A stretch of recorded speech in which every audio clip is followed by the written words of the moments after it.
What is up, guys? It's Tom here and welcome to the Manchester United Liverpool match review and analysis video. What did you think of this great game between two of the biggest clubs in English football? Let me know in the comments below. Do you think the result is a fair result?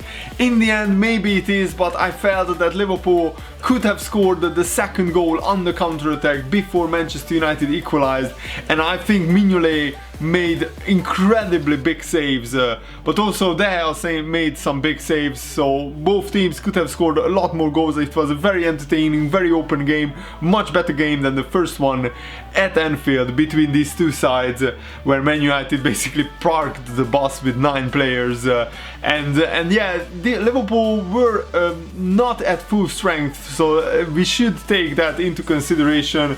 Matip couldn't play because FIFA was an absolute disgrace, not resolving this issue with Cameroon and the Africa Cup of Nations, so Liverpool wasn't sure whether Matip is eligible to play or not. I think I will make a longer rant video about that tomorrow. By the way, if you want to see the goals and the highlights, I will put a link in the video description for that. And let me know, guys, just what are your thoughts about this game and the title race, because I think it's fascinating.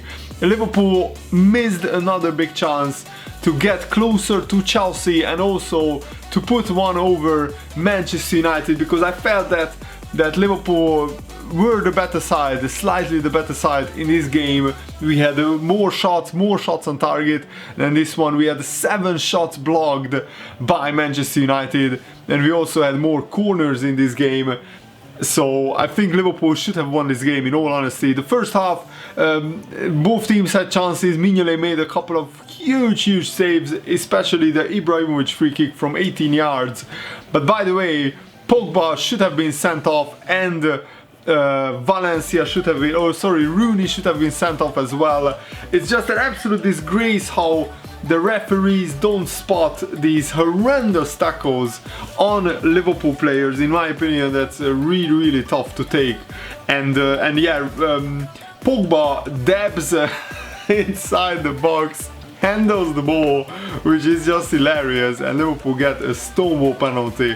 No questions asked. Not even the Man United players were arguing about that. Pogba just does this and handles the ball. It's just hilarious. And Milner scores his 5th penalty of the season, 5 from 5 from the spot from James Milner. 100% penalty record, absolutely brilliant.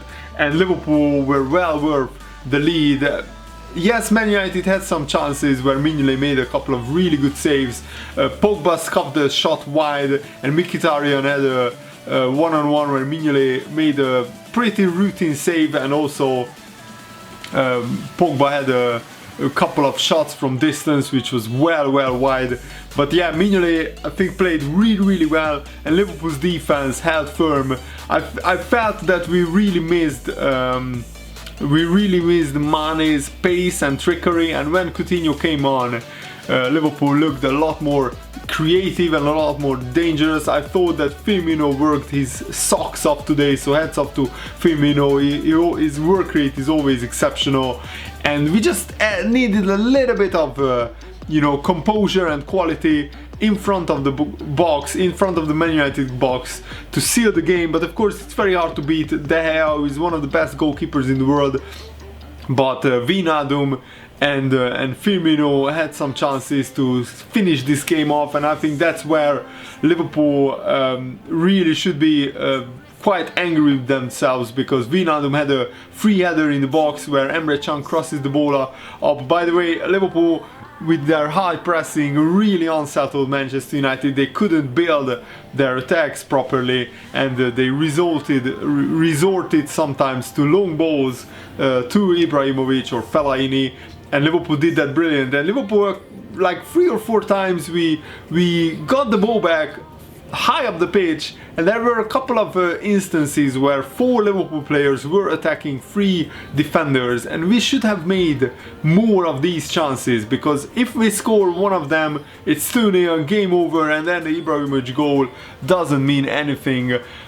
And yeah, that's my major disappointment, but it shows how far this Liverpool team have come, that I'm actually disappointed with a 1-1 draw at Old Trafford. Usually, I think we only won like 3 times here in the whole Premier League era and lost all the other games. So this is actually a decent result for Liverpool, but in the whole context of the game, I'm disappointed, because Liverpool, I think, played better than Man United. We played better football, we played with more energy, we had more clear chances, and also we should have finished the game off. As I keep saying, Wijnaldum had a couple of chances when you know, Emre Can, who again played brilliantly this one, he crosses the ball to the far post, and Wijnaldum, instead of chesting the ball down and keeping his composure and trying to pick out the corner, he goes for the diving header which goes over the bar. And in the 93rd minute,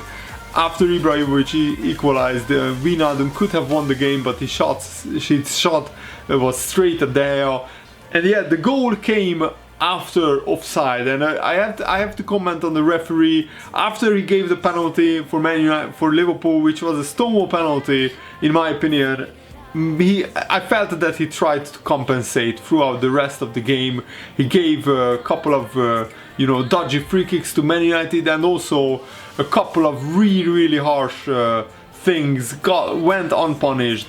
Before the Zlatan Ibrahimovic free kick, which Mignolet saved brilliantly, Pogba chokes Henderson, he strangles him, he grabs him by the throat and pushes him onto the ground, which should be at least a yellow card, but it's borderline a red card, and the referee doesn't even blow for a foul.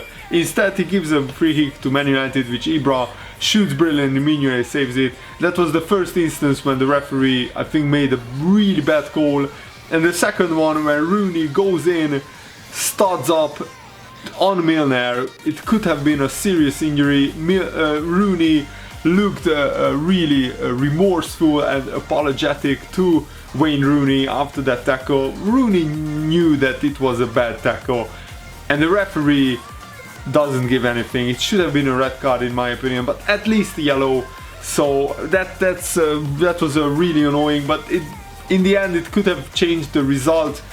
And Ibrahimovic, I think Man United got a little bit lucky, because Fellaini heads the ball onto the far post, and instead of going out, it falls to Antonio Valencia, who is in an offside position, but the linesman doesn't see it. Of course, another referee mistake, and Valencia crosses the ball back. Ibrahimovic peels away from the defender, he glances his header over Mignolet towards the far corner, and to be fair to Ibrahimovic, it's a world-class goal, because it hits the bar and then bounces just behind the line. Trent Alexander-Arnold, who made I think a very good game to start at Old Trafford as an 18-year-old, quite unexpectedly, because Klein picked up an injury against Southampton. Alexander-Arnold, I think he did well. He couldn't clear the ball off the line, and then the celebration by Ibrahimovic and the whole Man United team showed what a huge goal this was in their season, because this leaves Man United in a position where they are just slightly hanging on for, you know, the top 4. They are still in the hunt for the top 4, and I think this is the best team. I think the happiest team will be Chelsea after this result, because again Chelsea extend their lead to 7 points ahead of Liverpool. And this is why I was so annoyed that Coutinho, who played magnificently after he came on, just a little bit of criticism that sometimes his shots weren't as accurate as they should have been. And yeah, Coutinho should have done better with some of his chances, because if Coutinho scores the second goal, it's game over and the 3 points go to Liverpool. Also, Origi, special mention to him. He went off in the 60th minute and Coutinho came on, but before that, Origi worked really hard and he ran at the Man United defenders, and he stroked fear into the Man United defenders, especially Antonio Valencia. And Origi had a shot which was going in the top corner, but somehow when the Man United defenders blocked it. So yeah, in the end, I think it's a quite disappointing result for Liverpool. But overall, Liverpool are still in the title race, and we are still in a good position to finish in the top 4. What is vital now? is to beat Swansea, and that sets up the Chelsea game perfectly. But we have the FA Cup replay and the League Cup semi-final coming up as well. And Liverpool didn't use a Sturridge in this one, which was a little bit surprising, because I felt that maybe Sturridge could have scored the winner from some of those chances, but you know, Jurgen Klopp is a much more experienced guy in football than I am, so I'm trusting his decisions. It just feels like another big opportunity missed for Liverpool, who dropped 4 points in the past 2 games. In 2 games where we conceded late against Sunderland and against Man United, we conceded in the last 7 or 8 minutes of the game, which is a little bit frustrating, and especially with Chelsea, you know, losing to Tottenham and then winning against Leicester City. If Liverpool wins these last 2 games, we could have been just 3 points behind Chelsea, but now it's 7 points, and this could be the difference between Liverpool winning the Premier League title or finishing the top 4. But I really hope that Liverpool, if Liverpool can beat Chelsea at Anfield, then anything can happen in the title race. So let me know what did you think of the game in the comments below, and thanks for watching. See you later, guys. Goodbye.